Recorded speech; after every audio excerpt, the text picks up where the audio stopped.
The ink on my divorce papers was barely dry when I made one phone call that changed everything. "Fire all 27 employees my ex-husband's family planted inside our company," I told my father.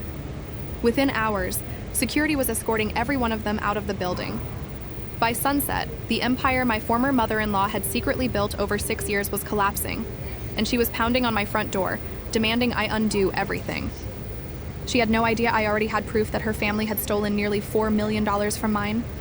My name is Fiona Calloway. I am 35 years old, and until recently I believed I had built a happy life. My father spent decades growing Calloway steel fabrication, from a tiny warehouse into one of the largest structural steel companies in our region. On my 30th birthday, he trusted me with a 25% ownership stake and told me it was my responsibility to protect what he had built. When I married Reginald Voss, I thought our families were becoming one. Instead, his mother, Delphine, saw my father's company as an opportunity. She never demanded control outright. She simply kept suggesting relatives for open positions, saying family should help family. One hire became 3, then 10, and before long, almost every important department had someone connected to the Voss family. At first, I never questioned it. My father trusted me completely, and I trusted my husband. But after several years, little things stopped making sense. Shipments disappeared without explanation. Vendor contracts suddenly changed hands. Costs kept increasing even though business was booming. Whenever I asked questions, someone always had a convenient answer. The more I looked, the more uncomfortable I became. I brought my concerns to Reginald more than once, hoping he would help me understand what was happening. Instead, he laughed and told me I was overthinking everything. He insisted his family was only trying to help the company succeed and accused me of being suspicious for no reason. His reaction made me trust my instincts even more. Without telling anyone, I hired a forensic accountant. We met quietly at a coffee shop nearly an hour away from home so no one would recognize us together. For almost a year, she followed contracts, invoices, payroll records, and banking transactions. When she finally handed me her report, I felt sick. 27 employees connected to my husband's family had quietly infiltrated every major department inside our company. Together, they had stolen nearly $4 million over 6 years through fake consulting fees, inflated invoices, shell companies, and warehouse contracts for buildings that did not even exist. The evidence was overwhelming. I never confronted Reginald. Instead, I filed for divorce without mentioning the investigation. I waited patiently until the judge finalized everything because I refused to give anyone time to destroy evidence or prepare excuses. The moment my divorce became official, I walked outside the courthouse, called my father, and explained everything in less than 5 minutes. Then I told him exactly what needed to happen. Fire every single one of them today. He asked only one question. Do you have proof? I sent him the forensic report immediately. Within 20 minutes, Human Resources received the list of names. Within 2 hours, every employee connected to the Voss family had their access revoked. Security escorted them out one by one before the workday ended. That evening, I was unpacking boxes in my rental home when someone started pounding on my front door so hard my neighbors turned on their porch lights. It was Delphine. I had never seen her so angry. She screamed that I had no right to fire her family and accused me of destroying innocent lives.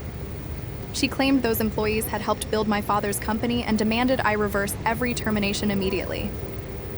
For the first time in 8 years, I felt absolutely nothing. I calmly told her that the only people destroying the company were the ones who had been stealing from it. The moment I mentioned the forensic report, her expression changed. She realized I knew everything. Almost instantly, her anger disappeared, replaced by fake kindness. She suddenly insisted Reginald still loved me, and suggested we could save the marriage if I rehired everyone and pretended none of this had happened. The audacity almost made me laugh. I told her the divorce was final, the terminations were final, and if anyone wanted to challenge those decisions in court, the entire forensic report would become public record. Her kindness vanished just as quickly as it appeared. She threatened lawsuits, promised revenge, and swore my family would regret humiliating hers. I simply closed the door. Over the next several weeks, my father and I focused on rebuilding the company. Replacing 27 employees across critical departments was not easy, but something incredible happened almost immediately. Shipment delays disappeared. Vendor prices dropped nearly 18% after we canceled fraudulent contracts. Departments that had struggled for years suddenly operated smoothly because honest employees were finally making decisions instead of people protecting a family scheme. Every evening, my father called with updated numbers, and each report showed the company becoming stronger than it had been in years. About 3 weeks later, Reginald called me. For the first time in a long time, he sounded defeated. He did not defend his mother or ask me to reverse the firings. He simply asked how I was doing. I told him the truth. I had not felt this peaceful in years. After a long silence, he wished me well and never called again. The lawsuit Delphine promised never happened.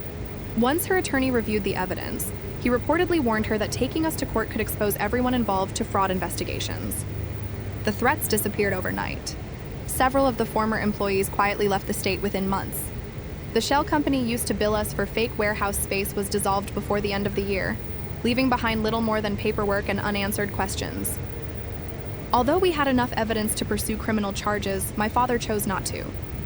He believed watching everything they built collapse was punishment enough, and he refused to drag our family through years of courtroom battles and headlines. 6 months later, Callaway Steel reported the strongest financial quarter in company history. Every position was filled by qualified people instead of relatives. Profits returned, and employee morale reached levels we had not seen in years. That spring, my father gathered everyone inside the same warehouse where he had started the company decades earlier. Standing in front of the entire workforce, he officially named me president of Callaway Steel. As everyone applauded, I looked down at the same gray blazer I had worn to the courthouse on the day my divorce became final. That morning, I believed I was losing my marriage. Looking back, I realized I was reclaiming my family legacy. Sometimes the hardest goodbye becomes the beginning of the best chapter of your life. And that phone call outside the courthouse remains the single greatest decision I have ever made. VidIQ.